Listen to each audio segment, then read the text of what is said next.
Hi guys, welcome to 11.3, an introduction to geometric sequences. Last lecture we talked about an arithmetic sequence where the next term in the sequence is found by adding a number to the previous term, and that number that we add each time, that same number we add each time, is called a common difference. Today, instead of adding a number to the previous one, we're going to multiply the previous number by a constant to get the next term. In that case, we have what we call a geometric sequence. A geometric sequence is a sequence of numbers such that each term after the first is found by multiplying the previous term by a fixed non-zero number. And this fixed non-zero number is called the common ratio.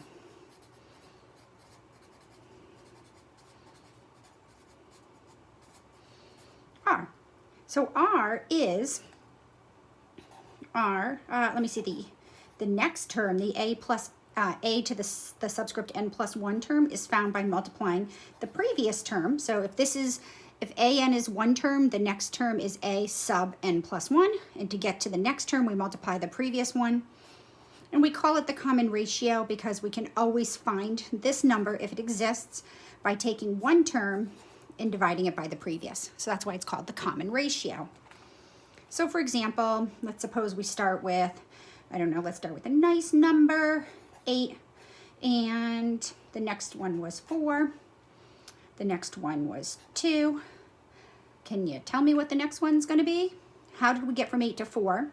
And in the same way we get from 4 to 2, what do I multiply 8 by to get 4? And then the same number we multiply 4 by to get 2. Well, if you guessed 1 for the next term, you're correct. The next term would be 1/2, 1/4, and then we would continue this way forever.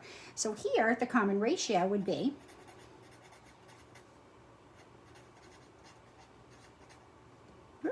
common ratio would be 1/2. 8 times 1/2 is 4, 4 times 1/2 is 2, 2 times 1/2 is 1, so forth and so on. So again, it's called the common ratio because if you take a term and divide it by the previous term, you get the common ratio of 1/2. 2 divided by 4 is 1/2. 1 divided by 2 is obviously 1/2, and that continues forever. So in general, the nth term of a sequence is found by, so we'd like to find an explicit formula for this. Actually, you know what? Let's write this down. I'm going to write this first. Let's go back to this guy so you can see where this comes from. So notice in this example where we have 8, so our first term is, going to make you all dizzy.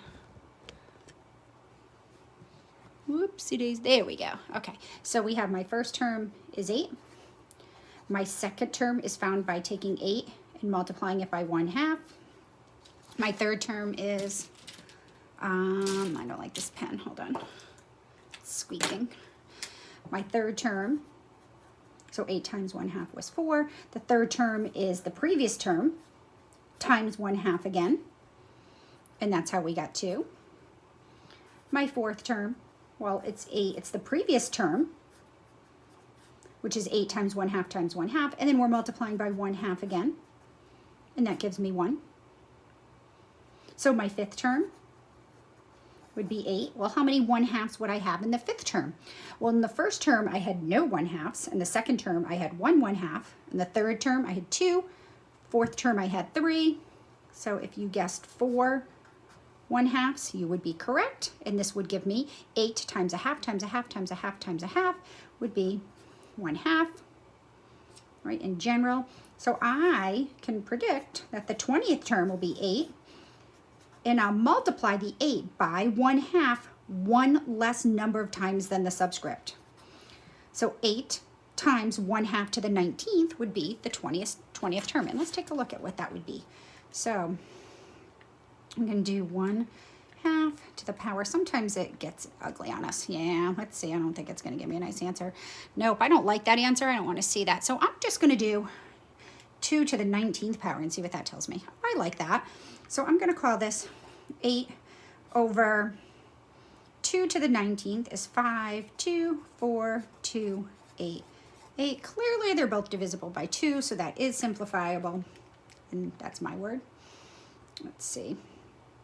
8 divided by 5, 2, 4, 2, 8, 8.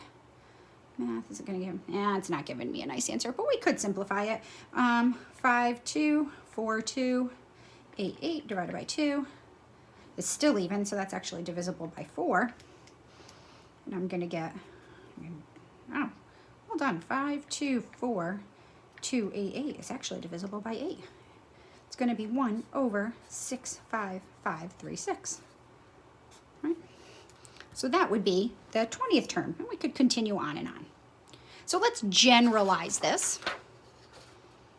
The nth term of a geometric sequence can be found with a template. We had a template for the nth term of an arithmetic sequence in our last lecture, and today we're doing the nth term of a geometric sequence.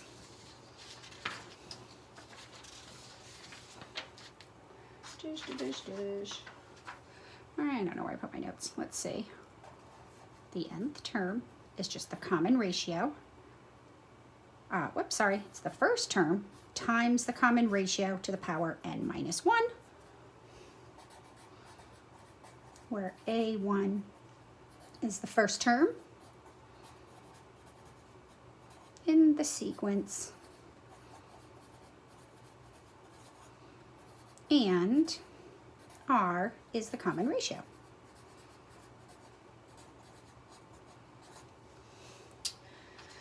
Oh, I don't know where I put my stack of notes for this class. I just had them, so bear with me because I just don't like to miss anything important. Oh, here we go. That's good. All right. So let's just look at another example. Let's suppose we start with 4. My next term is -8. And we can't tell much from the first 2 terms of a sequence, but as we continue on, if we start seeing the same pattern, you're like, to get from 4 to -8, I could multiply 4 by -2. But notice if I multiply -8 by -2, I get 16. And 16 times -2 is -32. So no one said the common ratio had to be positive. So what would be the next term in the sequence? If you guessed 64, you're correct. Then the next term would be -128, so forth and so on. So the general template, A1 would be 4. My common ratio is -2. So therefore the nth term would be found by 4 times -2 to the n minus 1. Okay. We would say the 10th term. I mean, we already have 6, so we could just write 4 more. But we don't have to do that, especially if I ask for like the 100th term. So the 10th term is a sub 10, and it would be 4 times -2 to the 10 minus 1, which is 9th power. So 4 times -2 to the 9th power is -2048. And I could do this with any term. Obviously, we're going to get to a point as our numbers get larger that it's going to exceed the capability of our calculator. The 20th term, can we do the 20th term? Well, the 20th term would be the initial term times the common ratio. And one less time, we're going to throw in a -2. Wow, I'm very disorganized today. I apologize. Let's see. And that's going to be -2 to the 19th. Let me just make sure I did this correctly. -2 to the 19th times 4. Yep, I got the same answer twice, so it would be -2,097,152. All right, so that seems pretty easy, right? But what if I asked you something like this? I don't like that question. We're going to do this. Let's suppose I give you this geometric series. I'm telling you it's a geometric series, so make sure you read carefully. So I'm telling you this is a geometric series, so it can be written in the form some number times a common ratio to a power. But I'm telling you the 3rd term and the 10th term. So what I'm asking is for you to find the common ratio and the value of A1. Well, we are told A3 is 2, right? And A10 is 0.014. 0.01562.5. Now let's see, what do we know? We know, let me see how I can tell you this. Let's see, we know that the nth term, so let's say the third term, is the first term times the common ratio squared, right? And we know the 10th term is the first term times the common ratio to the 9th power. So what would the 7th, let me see. I'm trying to figure out the best way to say this. So to get from the third term to the 10th term, I'm gonna do, here, notice right here, algebraically, I'm just trying to tell you how to do it algebraically. Isn't it true that A1 is equal to the third term divided by r squared? Right, because I solved for A1 here. I brought the y squared over there. Now I'm gonna plug that in here.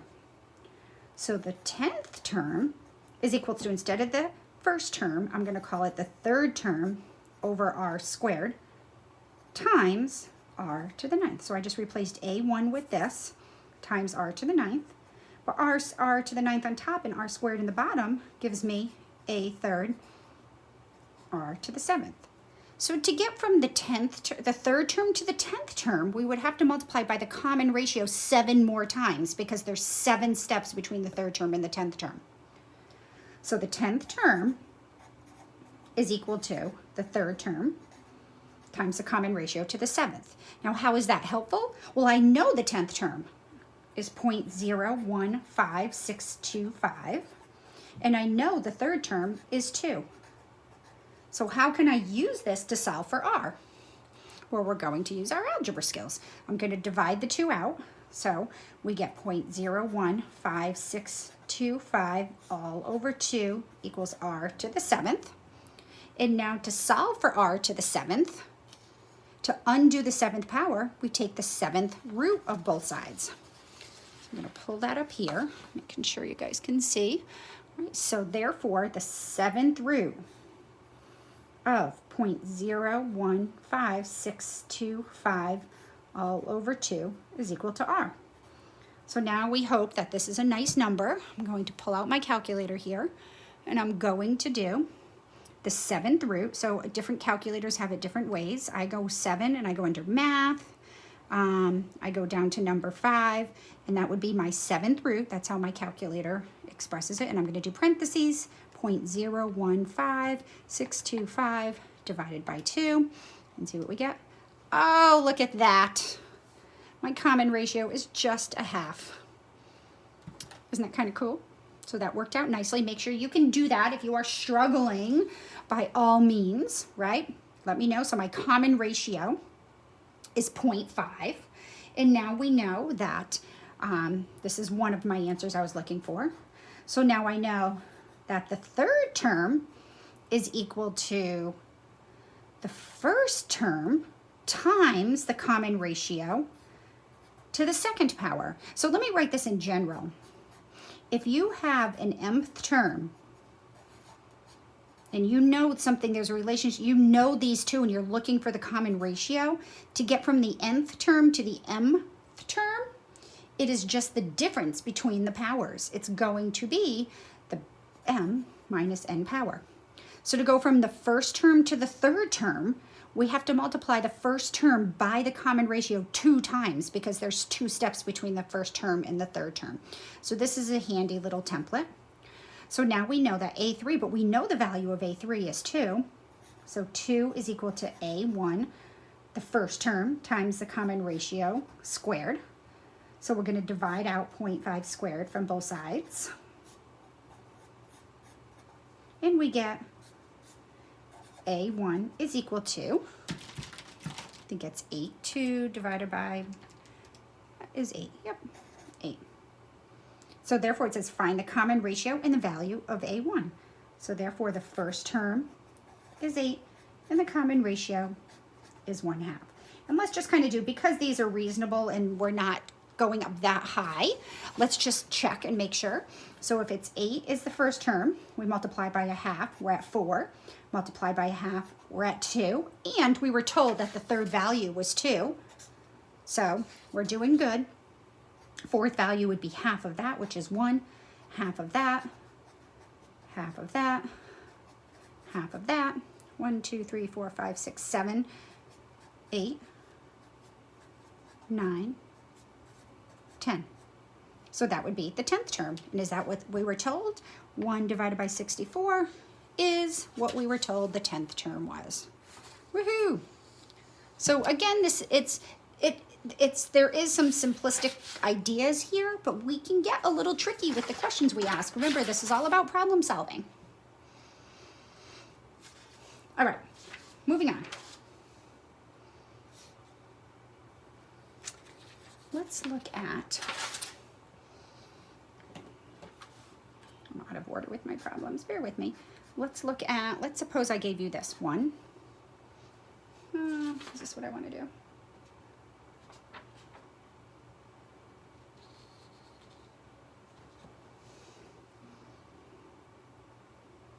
Two, 4, 8, 16, right? So we can see that the first term is 1, common ratio is 2. So the general template, an would be 1 times 2 to the n minus 1 power.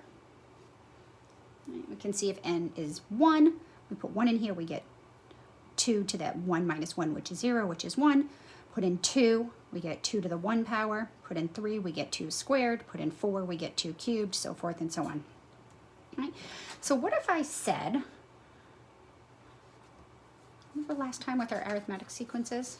What if I said find the sum of the first 50 terms of the previous sequence? So looking back at this guy, 1 plus 2 plus 4 plus 8 plus 16 plus, well, what would the 50th term be? Well, it would be 2 to the power 49. Now, I don't think my calculator is going to like this. 2 to the power 49. It gives it to me in exponential notation, so it's in my best interest just to leave it as 2 to the 49th. But can we add these up? Well, we could sit here and pop away at our calculator for quite some time, or we can use a template that has been given to us, created and proved in your text. And the proof is super cool. I'm not going to go through it in this lecture, but if anybody wants to read the proof in your text and talk it out, I would be happy to, because I do think it is really cool. So given a geometric series with the first term A1 and common ratio R, the nth partial sum, which is the nth partial sum, means the sum of the first n terms of the sequence can be found with, well, the nth partial sum is the first term times 1 minus the common ratio to the nth power all over 1 minus the common ratio.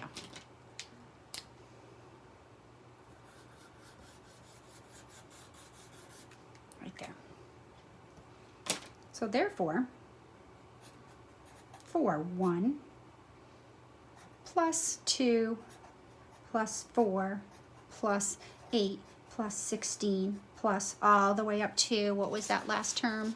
2 to the 49th.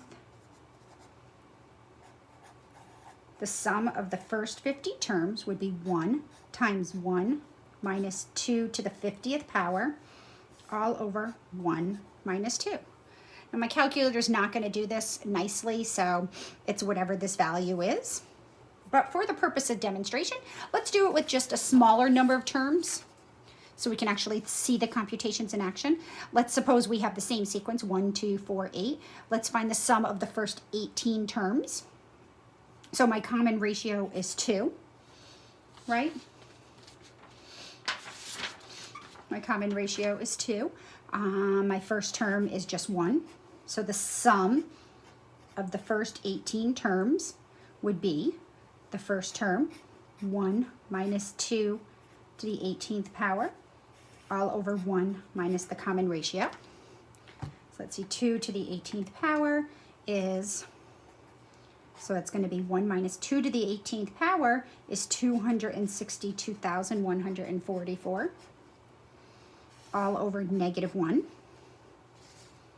which would be 1 minus that is 262,143, negative all over negative 1, but then those negatives cancel nicely, and it would be 262,143. So I challenge you to write out the first 18 terms of the sequence, and then add them, and do you get 262,143?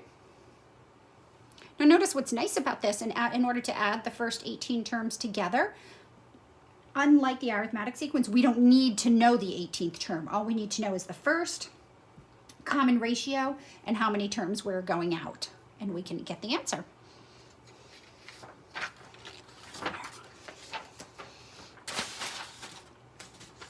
All right, let's look at this guy right here. Given the sequence 2, 2/3, 2/9, 2/27. Notice this is a geometric sequence. My common ratio, well, to get from 2 to 2/3, we multiply by 1/3. 1/3 of 2 is 2/3. 1/3 times 2/3 is 2/9. 1/3 times 2/9 is 2/27. So R is 1/3. My first term is 2. So therefore, if I add up the first 5 terms, so S5, well, we could do this. We could do 2 plus 2/3 plus 2/9 plus 2/27 plus 2 over 81 and add those together, or we could just use the template. It's the first term times 1 minus the common ratio to the 5th power, all over 1 minus the common ratio, 1/3. So do this, and I got 242 over 81 as an exact answer. Let's just see, 242 divided by 81. It's about 2.987-ish. All right, and then I said, well, let's find S20. Ugh, that's going to be a lot of numbers, so I'm not even going to add it up, but it would be 2 plus 2/3 plus 2/9. Plus, and I'd go all the way out to the 20th term, and the 20th term would be, I'm just going to say A20 down here just to see what it would be. It would be 2 times 1/3 to the 19th power. Okay, and I don't know if my calculator is going to like that. 3 to the 19th. Oh, yeah, that doesn't matter. It's not all that bad. So it's going to be 2 over 1,162,261,467. All right, so it gets the small really quick. So that's the 20th term. Now we don't want to sit here and add 20 numbers in our calculator, but we have this cool little template that tells us the sum of the first 20 terms is just the first term times 1 minus the common ratio to that power, whatever term we're stopping at, over 1 minus the common ratio. So if I do this, S20, I can avoid all of this, and I can just say it's the first term, 1 minus the common ratio to the 20th power, all over 1 minus the common ratio. And when I do this out, I get I don't know, I think I get like 3. Maybe? Something like that. So try it. Actually, I get, on my calculator, I get 2 point, I'm gonna be a little more exact. Well, not exact, it won't give me an exact value, but it's 2.999949195. Right, so it's pretty close to 3. So notice as I get bigger, the denominator, as I go further down the sequence, the denominator gets really huge. So I'm adding little tiny numbers each time. So if I stay with this sequence, and if you try to find the 30th partial sum, this would just be 2 times 1 minus 1/3 to the 30th, all over 1 minus 1/3. And your calculator is going to say that this is 3. And it's also going to say that if I add up the first 100 terms instead, your calculator is going to tell you 3. because it's not actually 3, but it's so infinitely close to 3 that it's calling it 3. This is going to be, if I add up the first 1,000 terms, if we raise 1/3 to the 1,000th power, that 1,000th term, so we really should say is about 3. It's just below 3, but it's so below 3. I mean, it's so close to 3 that we can't even distinguish it from 3. Our calculator can't even distinguish it from 3.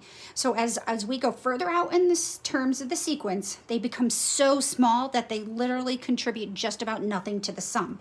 So actually, in theory, we can say if we can continue this sequence forever and add it up, an infinite collection of numbers, it's going to just equal the finite value 3.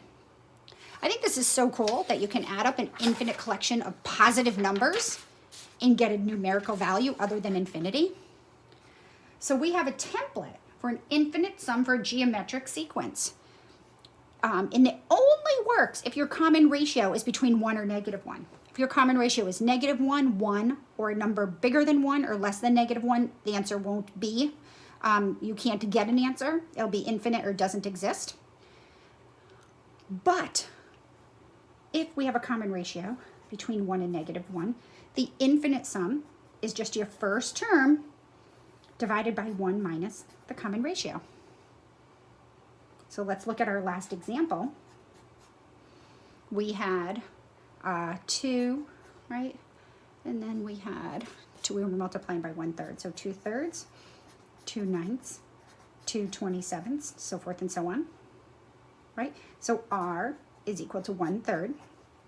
And R is between 1 and -1, so we can do this.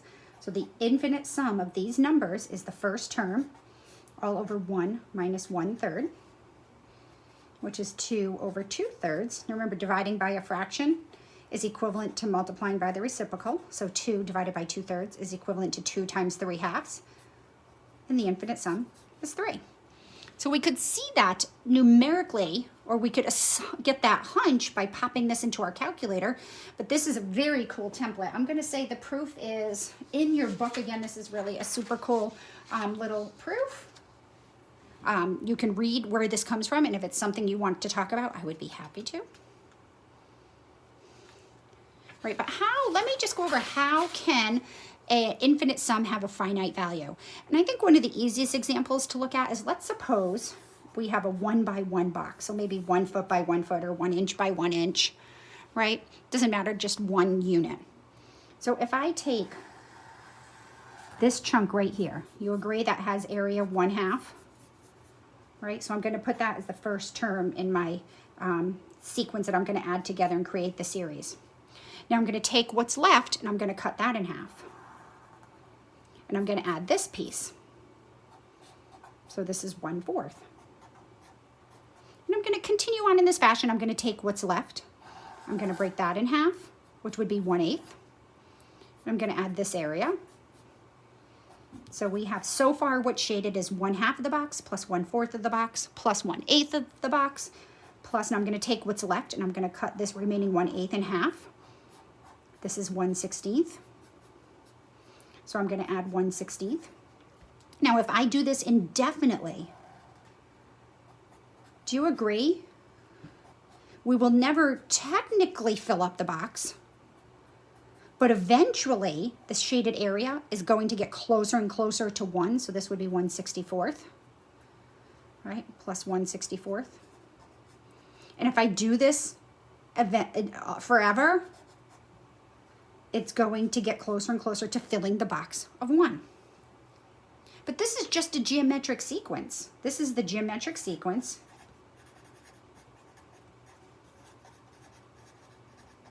It is the geometric sequence, AN equals 1/2 times 1/2 to the n minus 1, right? Because my first term is 1/2 and I multiply by 1/2 each time.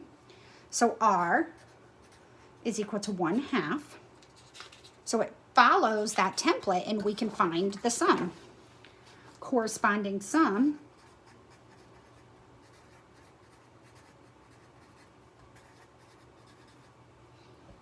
is going to be infinite sum, S infinity, is going to be the first term all over 1 minus the common ratio, 1/2 over 1/2. So according to this template, that sum is 1.